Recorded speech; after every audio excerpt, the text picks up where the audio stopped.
Musa diutus Tuhan. Keluaran 2. Lama sesudah itu matilah Raja Mesir. Tetapi orang Israel masih mengeluh karena perbudakan, dan mereka berseru-seru, sehingga teriak mereka minta tolong karena perbudakan itu sampai kepada Allah. Allah mendengar mereka mengerang, lalu ia mengingat kepada perjanjiannya dengan Abraham, Ishak dan Yakub. Maka Allah melihat orang Israel itu, dan Allah memperhatikan mereka. Keluaran 3. Adapun Musa, ia biasa menggembalakan kambing domba Yitro, mertuanya, imam di Midian. Sekali, ketika ia menggiring kambing domba itu ke seberang padang gurun, sampailah ia ke gunung Allah, yakni gunung Horeb. Lalu malaikat Tuhan menampakkan diri kepadanya, di dalamnya lah api yang keluar dari semak duri. Lalu ia melihat, dan tampaklah, semak duri itu menyala, tetapi tidak dimakan api. Musa berkata, "Baiklah, aku menyimpang ke sana untuk memeriksa penglihatan yang hebat itu. Mengapakah tidak terbakar semak duri itu?" Ketika dilihat Tuhan, bahwa Musa menyimpang untuk memeriksanya, berserulah Allah dari tengah-tengah semak duri itu kepadanya, "Musa, Musa," dan ia menjawab, "Ya, Allah." Lalu ia berfirman, "Janganlah datang dekat-dekat, tanggalkanlah kasutmu dari kakimu, sebab tempat di mana engkau berdiri itu adalah tanah yang kudus." Lagi ia berfirman, "Akulah Allah ayahmu, Allah Abraham, Allah Ishak dan Allah Yakub."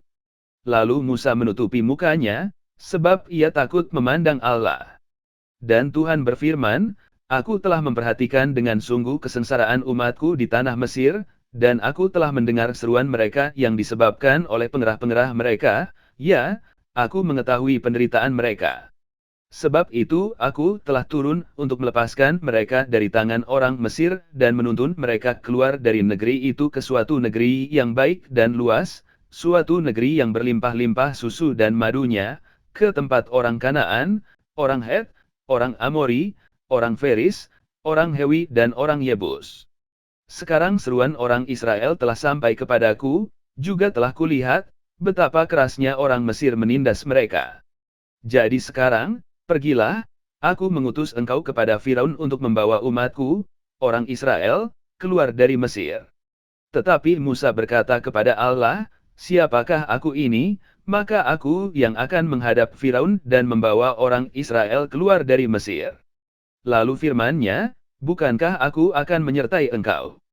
Inilah tanda bagimu, bahwa aku yang mengutus engkau, apabila engkau telah membawa bangsa itu keluar dari Mesir, maka kamu akan beribadah kepada Allah di gunung ini."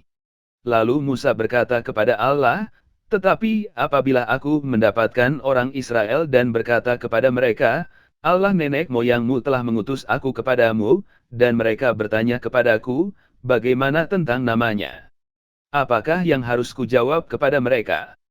Firman Allah kepada Musa, "Aku adalah Aku."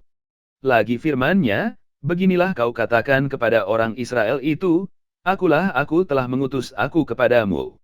Selanjutnya berfirmanlah Allah kepada Musa, "Beginilah kau katakan kepada orang Israel, Tuhan, Allah nenek moyangmu, Allah Abraham, Allah Ishak dan Allah Yakub, telah mengutus aku kepadamu, itulah namaku untuk selama-lamanya, dan itulah sebutanku turun-temurun.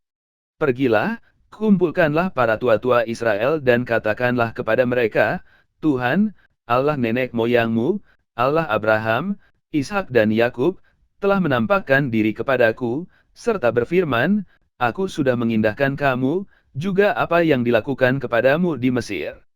Jadi aku telah berfirman, Aku akan menuntun kamu keluar dari kesengsaraan di Mesir menuju ke negeri orang Kanaan, orang Het, orang Amori, orang Feris, orang Hewi dan orang Yebus, ke suatu negeri yang berlimpah-limpah susu dan madunya. Dan bila mana mereka mendengarkan perkataanmu, maka engkau harus beserta para tua-tua Israel pergi kepada Raja Mesir, dan kamu harus berkata kepadanya, Tuhan, Allah orang Ibrani, telah menemui kami, oleh sebab itu, izinkanlah kiranya kami pergi ke padang gurun 3 hari perjalanan jauhnya untuk mempersembahkan korban kepada Tuhan, Allah kami. Tetapi aku tahu, bahwa Raja Mesir tidak akan membiarkan kamu pergi, kecuali dipaksa oleh tangan yang kuat. Tetapi aku akan mengacungkan tanganku dan memukul Mesir dengan segala perbuatan yang ajaib, yang akan kulakukan di tengah-tengahnya, sesudah itu ia akan membiarkan kamu pergi. Dan aku akan membuat orang Mesir bermurah hati terhadap bangsa ini, sehingga, apabila kamu pergi, kamu tidak pergi dengan tangan hampa. Tetapi tiap-tiap perempuan harus meminta dari tetangganya, dan dari perempuan yang tinggal di rumahnya, barang-barang perak dan emas dan kain-kain, yang akan kamu kenakan kepada anak-anakmu lelaki dan perempuan, demikianlah kamu akan merampasi orang Mesir itu. Keluaran 4. Lalu sahut Musa, bagaimana jika mereka tidak percaya kepadaku dan tidak mendengarkan perkataanku, melainkan berkata, Tuhan tidak menampakkan diri kepadamu. Tuhan berfirman kepadanya, apakah yang di tanganmu itu? Jawab Musa, tongkat. Firman Tuhan, lemparkanlah itu ke tanah. Dan ketika dilemparkannya ke tanah, maka tongkat itu menjadi ular, sehingga Musa lari meninggalkannya. Tetapi firman Tuhan kepada Musa, ulurkanlah tanganmu dan peganglah ekornya. Musa mengulurkan tangannya, ditangkapnya ular itu, lalu menjadi tongkat di tangannya.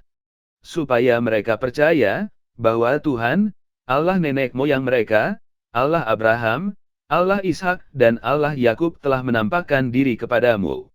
Lagi firman Tuhan kepadanya, masukkanlah tanganmu ke dalam bajumu. Dimasukkannya tangannya ke dalam bajunya, dan setelah ditariknya keluar, maka tangannya kena kusta, putih seperti salju. Sesudah itu firman-Nya, masukkanlah tanganmu kembali ke dalam bajumu.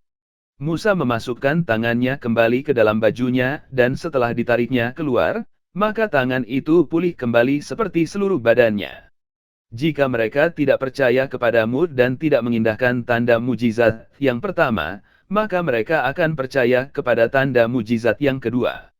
Dan jika mereka tidak juga percaya kepada kedua tanda mujizat ini dan tidak mendengarkan perkataanmu, maka engkau harus mengambil air dari sungai Nil dan harus kau curahkan di tanah yang kering, lalu air yang kau ambil itu akan menjadi darah di tanah yang kering itu.